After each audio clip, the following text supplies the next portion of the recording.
الحمد للہ وکفا وسلام علی عبادہ الذین اصطفیٰ اما بعد.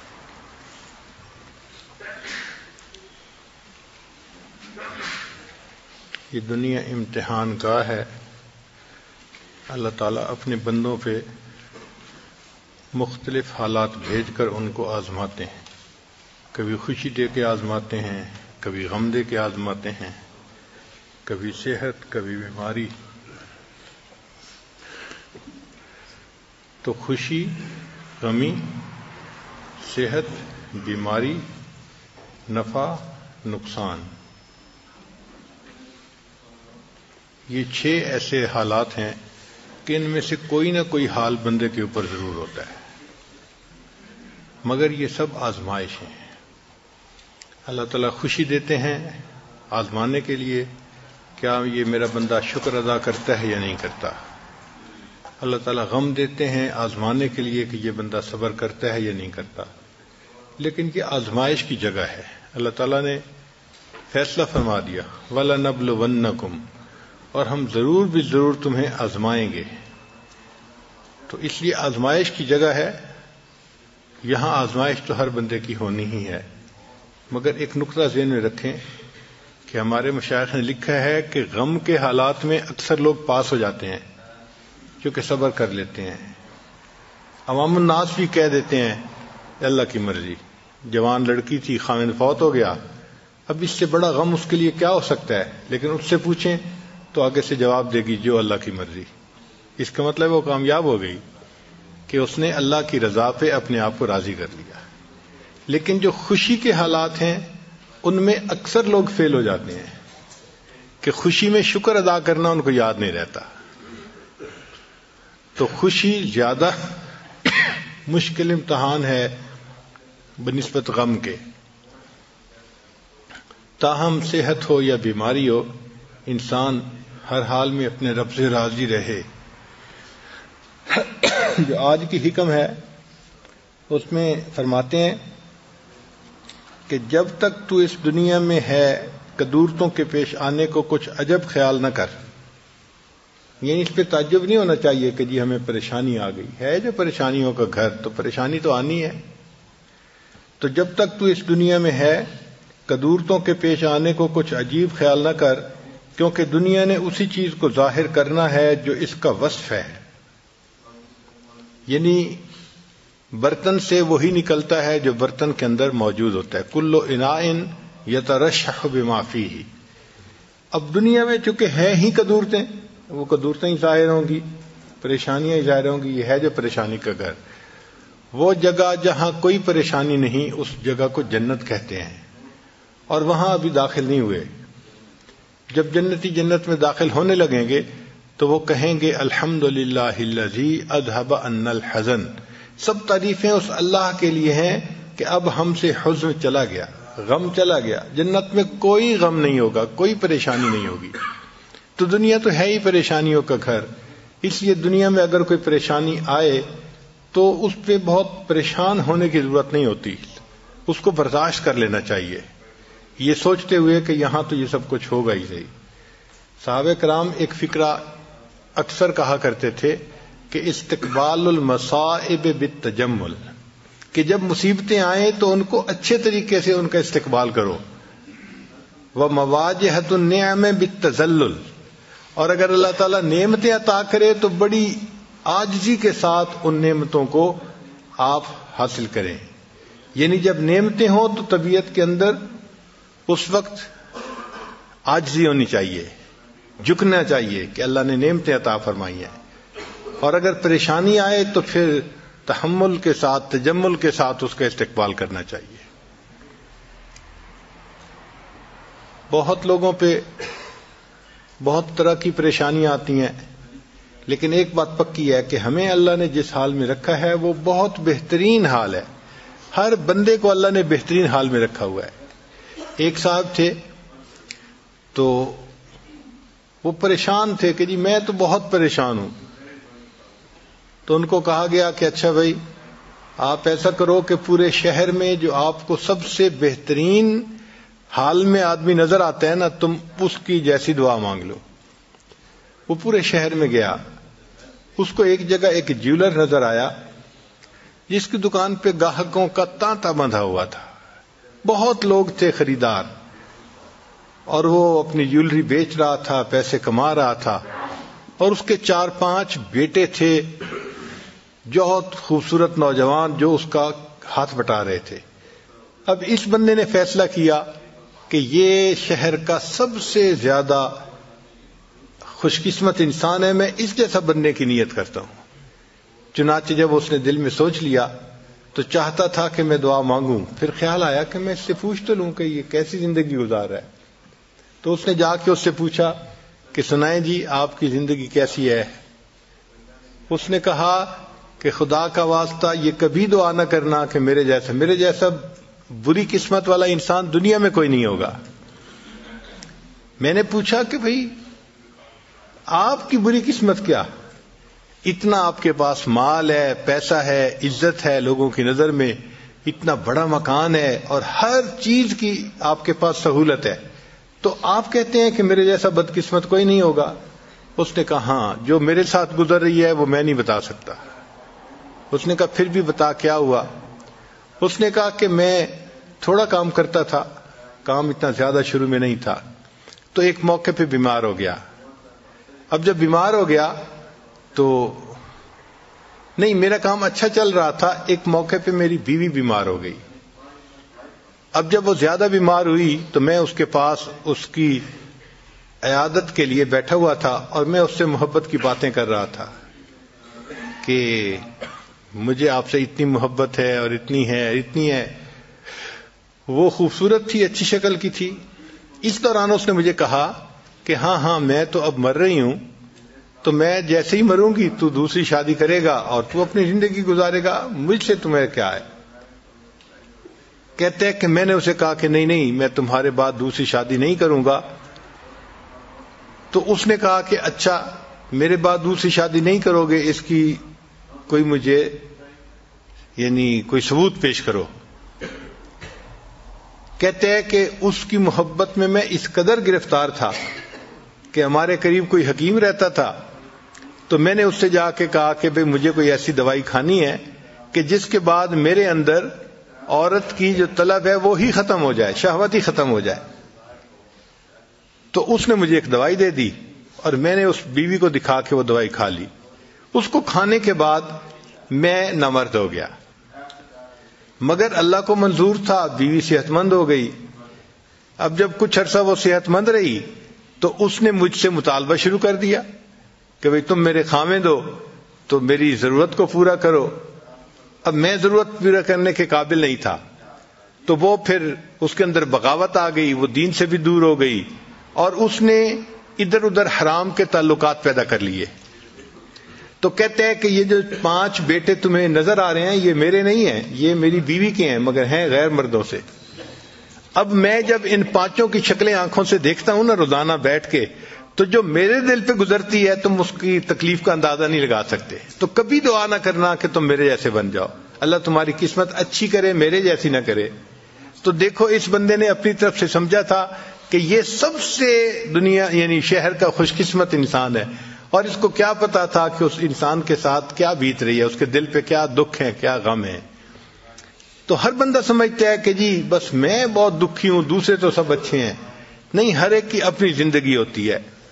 بس اللہ سے یہ دعا مانگو کہ اللہ نے ہمیں جس حال میں رکھا ہے, اللہ ہمیں صبر کی توفیق عطا فرمائے, شکر کی توفیق عطا فرمائے. اللہ نے ہمیں بہترین حال میں رکھا ہوا ہے. سچی بات تو یہ ہے کہ ہم نے تو دنیا کے اندر آ کے غم کو دیکھا ہی نہیں ہے. سچی بات کروں نا تو ہم نے تو غم کو دیکھا ہی نہیں ہے. یہ چھوٹی موٹی چیزیں یہ کیا ہوتی ہیں, اس کو غم تھوڑا کہتے ہیں. جو دنیا میں لوگوں پہ غم بیتے ہیں, اگر کبھی اس کی سٹوریاں سننے لگیں تو حیران ہی ہو جائیں. کتابوں میں واقعہ لکھا ہے کہ ایک عورت تھی, طواف کر رہی تھی, اور طواف کے دوران کہتی تھی اللہ میں اس حال میں بھی آپ سے راضی, اے اللہ میں اس حال میں بھی آپ سے راضی. تو ایک آدمی نے یہ سنا تو بڑا حیران ہوا. اس نے اس سے پوچھا کہ تو کیوں کہتی ہے کہ میں اس حال میں بھی آپ سے راضی, میں اس حال میں بھی آپ سے راضی. اس نے کہا کہ میں طواف ختم کر لوں گی نا تو میں تمہیں اپنا واقعہ سناؤں گی. چنانچہ اس عورت نے اپنا واقعہ سنایا کہ میرے 3 بچے تھے, میں گھر کے اندر ایک دن تنور پہ روٹیاں پکا رہی تھی, تو میرے بڑے 2 بچے جو تھے وہ گھر میں کھیل رہے تھے کمرے میں. اچانک مجھے شور کی آواز آئی. تو وہ کہتی ہے کہ میں نے جب شور سنا تو میں وہیں سب کچھ چھوڑ کے تنور پر آٹا روٹیاں تو میں کمرے کی طرف بھاگی. جب کمرے گئی تو میں نے ایک عجیب تماشا دیکھا کہ اس سے 1-2 دن پہلے میرے خاوند نے گھر میں بکری کو ذبح کیا تھا اور جس چھری سے بکری کو ذبح کیا تھا وہ اس نے کمرے میں رکھی تھی. تو میرے دونوں بچے کھیلتے کھیلتے ان میں سے ایک نے دوسرے کو کہا کہ تمہیں پتہ ہے کہ ابو نے بکری کو کیسے ذبح کیا تھا؟ تو وہ دوسرا کہتا ہے مجھے تو نہیں پتا. وہ کہتے اچھا آؤ میں تمہیں بتاتا ہوں کہ کیسے ابو نے ذبح کیا تھا. تو میرا درمیان والا بیٹا جو تھا وہ زمین پر لیٹ گیا اور بڑے لڑکے نے اس چھری کو اٹھا لیا. اب وہ چھوٹا بچہ تھا اور اس کو پتہ نہیں تھا کہ چھری کتنی تیز ہے. چنانچہ اس نے اس کے گلے پہ جو چھری چلائی تو گلا تو فوراً کٹ گیا اور خون کا فوارہ چھوٹنے لگا. اب جب خون نکلا تو شور ہوا اور میں بھاگی ہوئی آئی تو میں نے دیکھا کہ میرا بچہ خون میں لت پت پڑا تھا اور اس کی جان نکل چکی تھی. اب میں نے سوچا کہ میرا بڑا بیٹا کہاں ہے جس نے یہ حرکت کی تھی؟ وہ ڈر کے بھاگ گیا تھا اور کہیں چھپ گیا تھا. کہنے لگی میں نے اسے دوسرے کمروں میں دیکھا تو کہیں نظر نہیں آیا. جب صحن میں آئی تو وہاں میں نے تنور کے لیے کچھ لکڑیاں رکھی ہوئی تھیں. ان لکڑیوں کے پیچھے وہ جا کے چھپا تھا. کہنے لگی میں نے پیچھے سے اس کو جا کے جب دیکھا تو اس نے مجھے کوئی جواب نہیں دیا. جب میں قریب گئی تو مجھے پتا چلا کہ اس جگہ کے اوپر ایک سانپ بیٹھا ہوا تھا. یہ بچہ چھپنے کے لیے جب لکڑیوں کے پیچھے گیا سانپ نے اس کو ڈسا اور یہ بھی وہاں مرا پڑا تھا. کہتے میں اس کی لاش اٹھا کے لائی. ایک بچے کو ایک چارپائی پہ لٹایا اور دوسرے بچے کو دوسرے چارپائی پہ لٹایا. پھر اس کے بعد میں نے فیل کیا کہ میرا تیسرا چھوٹا بیٹا جو کرالنگ کرتا تھا رینگتا تھا وہ کہاں ہے؟ وہ مجھے نظر نہیں آ رہا تھا. کہنے لگی میں اٹھ کے جب جو ہے تنور کی طرف آئی تو میں نے دیکھا کہ اس نے کرال کیا اور وہ تنور کے اندر گر چکا تھا. تو میں نے اپنے زندہ بیٹے کو آگ کے اندر پورا جلتا ہوا دیکھا اور وہ بھی فوت ہو گیا تھا. تو میں نے تینوں بیٹوں کی لاشوں کو چارپائی پہ رکھا, پھر ان کو نہلایا, ان کو کفن دیے. جب تینوں کے جنازے ایک دن میں گھر سے نکلے تو میں عمرے کے ارادے سے آ گئی. اب میں طواف کر رہی ہوں اور اپنے اللہ کو کہہ رہی ہوں اے اللہ میں اس حال میں بھی آپ سے راضی ہوں. آپ ذرا غور کیجئے نا اس ماں کے دل پہ کیا بیتی ہوگی کہ ایک دن میں جس کے 3 بیٹوں کا جنازہ گھر سے نکلے اور پھر وہ طواف کرتے ہوئے کہہ رہی ہے اے اللہ میں اس حال میں بھی آپ سے راضی ہوں. تو ہم نے کہاں غم دیکھے ہیں, کہاں تکلیفیں دیکھی ہیں؟ ہم نے نہیں دیکھی. ہمیں تو اللہ نے بہت سہولت کی زندگی دی ہے, بہت آسانیوں کی زندگی دی ہے. ہم تو جتنا شکر ادا کریں اتنا کم بنتا ہے. چنانچہ بہادر شاہ ظفر آخری مغل بادشاہ تھا. تو جب اس سے فرنگیوں نے حکومت کو چھینا تو انہوں نے اس کی دعوت کی, اس کو قید کیا اور پھر اس کی دعوت کی. اور دعوت میں انہوں نے اس کے سامنے دسترخوان پہ جیسے کھانے کے برتن نہیں ہوتے ڈھکے ہوئے, یہ کھانے کے برتن رکھے. تو بہادر شاہ ظفر سمجھا کہ میرے لیے کھانا رکھ دیا گیا ہے. چنانچہ کہتے ہیں کہ 10 یا 11 اس کے بیٹے تھے اور اتنے ہی برتن تھے. وہ ایک برتن سے کور اٹھاتا تھا, ایک بیٹے کا سر اس میں نظر آتا تھا. پھر دوسرا اٹھایا دوسرے بیٹے کا سر, تیسرا, جتنے بیٹے تھے اتنے سر اس کو دسترخوان کے اوپر رکھے ہوئے انہوں نے دکھائے فرنگیوں نے. آپ بتائیں اس باپ کے دل پہ کیا گزری ہوگی کہ جس نے ایک وقت میں اپنے 10-11 جوان بیٹوں کے سر اپنی آنکھوں سے دیکھے. اسی پر تو اس نے اشعار لکھے تھے, نہ کسی کی آنکھ کا نور ہوں نہ کسی کے دل کا قرار ہوں, جو کسی کے کام نہ آ سکے میں وہ ایک مشت غبار ہوں.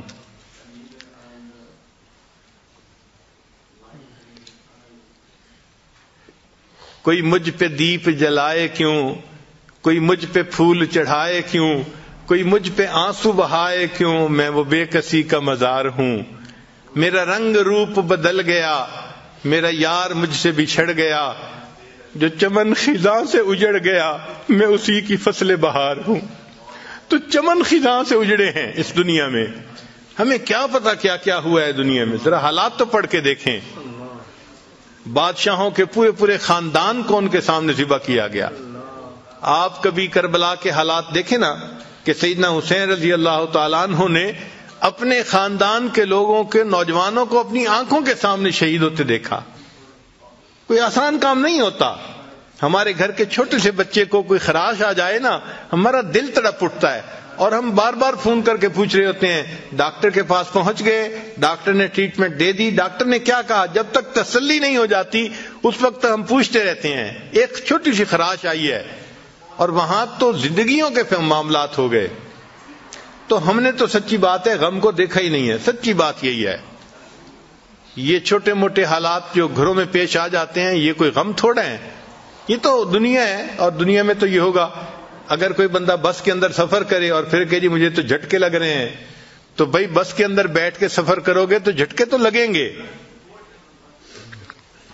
کوئی ہوائی جہاز کے اندر آپ تھوڑا سفر کر رہے ہیں کہ جو بالکل سموتھ فلائٹ ہوگی, بس ہو اور کچی سڑک ہو تو جھٹکے تو لگتے ہی ہیں. یہ دنیا کا بھی معاملہ ایسا ہی ہے کہ یہ دنیا کی بس ہے, زندگی کی بس ہے, اور دنیا کی یہ کچی سڑک ہے جس کے اوپر جھٹکے ہر کسی کو لگتے ہیں. ہر بندہ یہاں پریشان, آج ایک پریشانی, کل دوسری, پرسوں تیسری, اور انسان لنگوٹ باندھ باندھ کے نکلتا ہے کہ اب میں پریشانیوں کو ختم کر دوں گا. پہلی ختم ہوتی ہیں, نئی اوپر سے اور آ جاتی ہیں. تو ہم پریشانیوں کو ختم بھی نہیں کر سکتے. بس ایک ہی اس کا حل ہے کہ ہم ان پریشانیوں کے اوپر صبر کریں. ہاں, پریشانیاں اللہ سے مانگنی نہیں چاہیے. ہم پریشانیوں کے قابل نہیں, آزمائش کے قابل نہیں ہیں, ہم پریشانیاں مانگیں نہیں.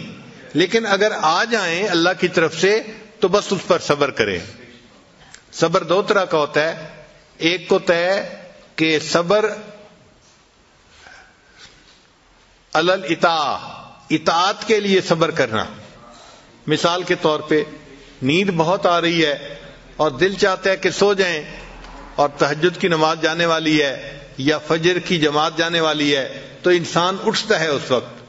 اب یہ جو مشقت اٹھانی پڑتی ہے نا اٹھنے کی, اس کو صبر علل اطاعت کہتے ہیں کہ یہ اطاعت کے لیے انسان کو صبر کرنا پڑا. تو اطاعت کے لیے, نیکی کرنے کے لیے بھی بندے کو صبر کرنا پڑتا ہے. جیسے آپ لوگ روزے رکھ رہے ہیں, اب روزے کا رکھنا یہ مشقت ہوتا ہے, پیاس ہوتی ہے اور بھوک ہوتی ہے, مگر برداشت کرنی پڑتی ہے. اس کو صبر علل اطاعت کہتے ہیں. اور ایک ہوتا ہے صبر عن المعصیہ, کہ گناہوں سے رکنے کے لیے صبر کرنا. مثلا ایک آدمی پر شہوت تو سوار ہے مگر وہ اس ٹیمپٹیشن کو برداشت کرتا ہے, کوئی گناہ کا کام نہیں کرتا, تو یہ صبر عن المعصیہ ہے. جیسے سیدنا یوسف علیہ السلام کو زلیخا نے کہا تھا قالت ہی تلک قال معاذ اللہ, انہوں نے کہا تھا میں اللہ کی پناہ مانگتا ہوں, میں یہ گناہ نہیں کر سکتا. تو یہ دو طرح کا صبر ہے جو بندے کو کرنا پڑتا ہے. نیکی کرنے کے لیے صبر کرنا پڑتا ہے اور گناہوں سے بچنے کے لیے صبر کرنا پڑتا ہے. لیکن یہ جو صبر کرنے والے ہیں ان کو اللہ کی طرف سے بہترین اجر ملے گا. ہر عمل کے اجر کا کوئی نہ کوئی حد ہے, لیکن صبر والے کے اجر کی کوئی انتہا نہیں ہے. اللہ فرماتے ہیں انما یوفی الصابرون اجرہم بغیر حساب, ان کو اللہ تعالیٰ بغیر حساب کے اجر عطا فرمائیں گے. اتنا اجر دیں گے کہ وہ لوگ بس بس کریں گے, ان کو اتنا راضی کریں گے. اس لیے جنتی جب جنت میں داخل ہوں گے تو فرشتے چاروں طرف سے ان کا استقبال کرنے کے لیے آئیں گے. والملائکۃ یدخلون علیہم من کل باب سلام علیکم بما صبرتم, وہ کہیں گے اور تم پر سلامتی ہو, تم نے دنیا کے اندر صبر کیا, گناہوں سے بچنے کے لیے بھی صبر کیا, نیکی کرنے کے لیے بھی صبر کیا. بما صبرتم فنعم عقبی الدار, تو سلامتی ہو سلامتی ہو, ان کو فرشتے کہیں گے. ہم اپنی زبان میں اس کا ترجمہ کریں نا تو سلام علیکم کا ترجمہ بنے گا اور تمہاری اور تمہیں مبارک ہو, تمہیں شاباش ہو. سلام علیکم کا ترجمہ بنے گا اور تمہیں شاباش ہو, تم سلامت رہو. ہم نہیں کہتے اے بچے جیتے رہو, تو جیسے ہم کہتے ہیں نا کسی کو جیتے رہو تمہیں شاباش ہو, تو سلام علیکم کا بالکل یہی معنی ہے. فرشتے یہ کہیں گے اوے جیتے رہو, تم کتنی اچھی زندگی گزار کے آئے, تم صبر کی زندگی گزار کے آئے. فنعم عقبی الدار, اب اللہ نے کتنا اچھا تمہیں گھر عطا فرما دیا. تو صبر والوں کو اللہ تعالیٰ دنیا میں بھی اجر بہت دیتا ہے اور جنت میں بھی ان کو بہت اجر ملے گا. تو ہمیں اپنے اندر یہ صبر کی صفت پیدا کرنی چاہیے. صبر تو اتنا بھی نہیں کہ اگر سامنے سے کوئی ناگوار لفظ سننے کو مل جائے نا تو ہم اپنے غصے کو برداشت کر لیں. ہمارے اندر اتنا بھی صبر نہیں ہے. معمولی سی بات کا برداشت کرنا ہمارے لیے مشکل ہوتا ہے. اس لیے آپ دیکھیں کہ دونوں دوست جو ہیں وہ بیت بھی ہیں, نیک بھی ہیں, سب کرتے ہیں, پھر آپس میں الجھتے بھی ہیں. کیوں الجھتے ہیں؟ اس لیے الجھتے ہیں کہ صبر نہیں ہے نا, برداشت نہیں ہے. تو برداشت کو بڑھانا پڑتا ہے. صحابہ رضی اللہ تعالیٰ عنہ ہم نے بہت مصائب برداشت کیے جس کی وجہ سے اللہ نے ان کو بڑا رتبہ اور درجہ عطا فرمایا. یہ مصائب تو اتنے آتے ہیں کہ ایک ایسا وقت آتا ہے مستہم البأساء والضراء وزلزلوا حتی یقول الرسول والذین آمنوا معہ متی نصر اللہ, کہ ایمان والے اور ان کے ساتھ جو اللہ کے رسول تھے وہ بے اختیار پکار اٹھے کب اللہ کی مدد آئے گی. یعنی اتنا اللہ تعالیٰ بندے کو اس معاملے میں آزماتے ہیں, خوب رگڑا دیا جاتا ہے, خوب اس کو گرل کیا جاتا ہے تاکہ یہ بندہ اونچے سے اونچے مرتبے تک پہنچ جائے. تو صحابہ کرام اور نبی علیہ السلام پکار اٹھے کہ کب اللہ کی مدد آئے گی. پہلی امتوں کے جو صحابہ تھے ان کے اوپر کم مصیبتیں آئی تھیں, لیکن اس امت کے جو صحابہ کرام تھے ان کے اوپر بہت زیادہ مصیبتیں آئیں. چنانچہ پہلی امتوں کے لیے ایک لفظ استعمال ہوا وَزُلْزِلُوا, مستہم البأساء والضراء وزلزلوا. تو زلزلوا کا لفظ بتا رہا ہے کہ ان کو خوب اچھی طرح جو ہے وہ آزمایا گیا, کرش کیا گیا, اچھی طرح رگڑا گیا ان کو. لیکن جب نبی علیہ السلام کے صحابہ کی بات آئی تو قرآن مجید نے 3 لفظ استعمال کیے. فرمایا وزلزلوا زلزالا شدیدا.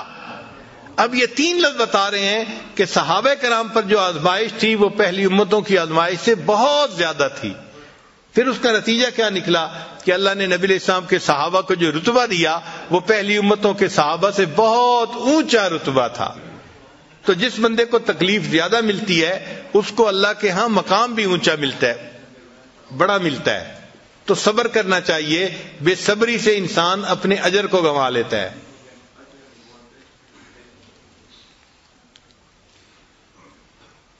چنانچہ کتابوں میں لکھا ہے کہ جب اللہ تعالیٰ نے لوح و قلم کو پیدا کیا تو اللہ نے قلم کو حکم دیا کہ قلم لکھ. تو قلم نے لکھنا شروع کیا لا الہ الا انا محمد رسولی, کہ نہیں کوئی معبود سوائے میرے اور محمد صلی اللہ علیہ وسلم میرے رسول ہیں. پھر اس کے بعد لکھا من لم یستسلم قضائی, جو شخص میری قضا کو تسلیم نہیں کرتا, ولم یصبر علی بلائی, اور میری بلا کے اوپر صبر نہیں کرتا, ولم یشکر علی نعمائی, اور میری نعمتوں پر شکر ادا نہیں کرتا, فلیطلب ربا سوائی, اس کو چاہیے کہ میرے سوا کسی اور کو اپنا رب بنا لے. تو ہم اگر مصیبتوں کے اوپر صبر نہیں کریں گے اور اللہ کی نعمتوں کا شکر ادا نہیں کریں گے تو اللہ فرماتے ہیں کہ پھر تم کسی اور کو اپنا رب بنا لو. اللہ اکبر کبیرہ.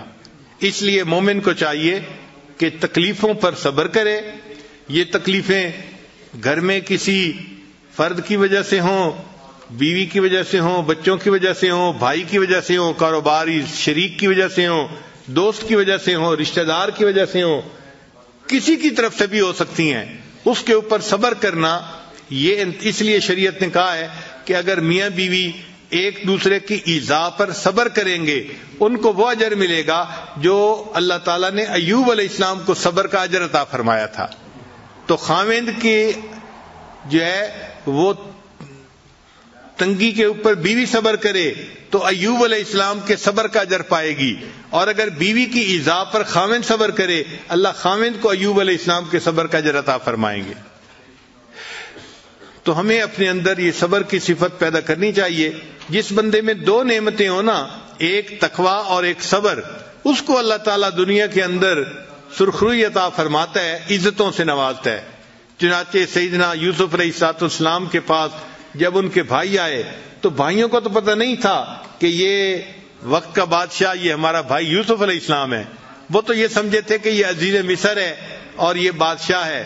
تو وہ کہنے لگے یا ایھا العزیز مسنا و اہلنا الضر، اے عزیز مصر ہمیں اور ہمارے اہل خانہ کو تنگ دستی نے بے حال کر دیا، وجئنا ببضاعۃ مزجاۃ، اور ہم ایسا نقدی لائے ہیں کہ جو پوری بھی نہیں ہے، یعنی رقم بھی پوری نہیں ہے، وتصدق علینا، اور آپ ہمارے اوپر صدقہ خیرات کر دیں، ان اللہ یجزی المتصدقین، یعنی ہمارے پاس پیسے پورے نہیں ہیں، ہم گندم زیادہ چاہتے ہیں، پیسے تھوڑے ہیں ہمارے پاس گندم کے لیے، تو آپ صدقہ و خیرات کر دیں اور ہمیں کچھ گندم اللہ کے نام پہ دے دے۔ صدقہ و خیرات کا یہ مطلب ہے کہ اللہ کے نام پہ کچھ ہمیں گندم اور پلس دے دے۔ ان اللہ یجزی المتصدقین، اللہ تعالیٰ صدقہ دینے والوں کو جزا عطا فرماتے ہیں۔ جب یوسف علیہ السلام نے بھائیوں کی زبان سے یہ بات سنی کہ یہ مجھ سے بھیک مانگ رہے ہیں، یہ بھی تو آخر نبی علیہ الصلوۃ والسلام کے بیٹے ہیں، اس حال میں پہنچ گئے کہ مجھ سے میرے سامنے کھڑے بھیک کر مانگ رہے ہیں، اللہ کے نام پہ سوال کر رہے ہیں، تو یوسف علیہ السلام نے اس وقت راز کھولتے ہوئے پوچھا ما فعلتم بیوسف، تم نے یوسف کے ساتھ کیا معاملہ کیا تھا؟ تو بھائی تو اس کی توقع نہیں رکھتے تھے کہ کوئی یوسف کا نام بھی جانتا ہوگا، انہوں نے تو اپنے طور پہ ان کو ایک بند کنویں میں پھینک کے بھول گئے تھے کہ وہ مر گیا، کہانی ختم ہو گئی۔ جب انہوں نے نام یوسف کا سنا تو حیران ہو کے پوچھا اِنَّکَ لَأَنْتَ یوسف، کیا آپ یوسف ہیں؟ قَالَ أَنَا یوسف، یوسف علیہ السلام نے فرمایا ہاں میں یوسف ہوں، وَهَذَا أَخِي، اور یہ میرا بھائی بنیامین ہے، قَدْ مَنَّ اللَّهُ عَلَيْنَا، تحقیق اللہ نے ہم پر احسان کیا، انہ من یتق ویصبر، بے شک جو بندہ تقوی اختیار کرتا ہے اور اپنے اندر صبر و ضبط پیدا کرتا ہے، فإن اللہ لا یضیع اجر المحسنین، اللہ ایسے نیکوکاروں کے اجر کو ضائع نہیں کیا کرتے، اللہ ان کو فرش سے اٹھا کے عرش پہ پہنچا دیا کرتے ہیں، اور بغیر اللہ برادری کے ان کو عزتیں دیتے ہیں اور بادشاہت عطا فرما دیتے ہیں۔ تو یہ تقوی اور صبر دونوں نعمتیں ہیں، اللہ تعالیٰ سے مانگیں، اللہ تعالیٰ ہمیں تقوی بھی عطا فرمائے اور صبر کی زندگی بھی عطا فرمائے۔ وآخر دعوانا ان الحمد للہ رب العالمین۔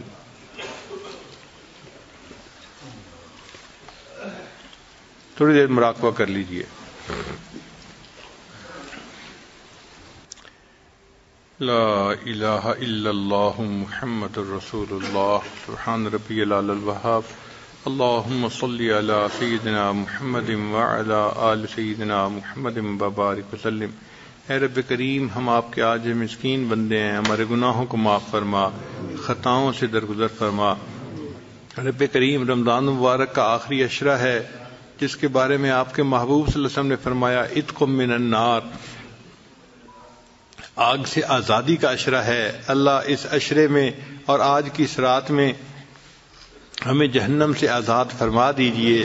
اے اللہ جہنم سے آزادی کا فیصلہ کر دیجئے۔ کریم آقا ہم پر رحمت کی نظر فرما، اے اللہ ہمیں جنت عطا فرما اور جہنم سے پناہ عطا فرما۔ رب کریم، بخشش کے ایام ہیں، اپنی رحمت کی نظر ہم مسکینوں پر بھی فرما دیجئے۔ اللہ ہمارے ٹوٹے پھوٹے عملوں کو قبول کر لیجئے۔ اے اللہ ہمارے روزوں کو قبول فرما، تراویح کو قبول فرما، تلاوت کو قبول فرما۔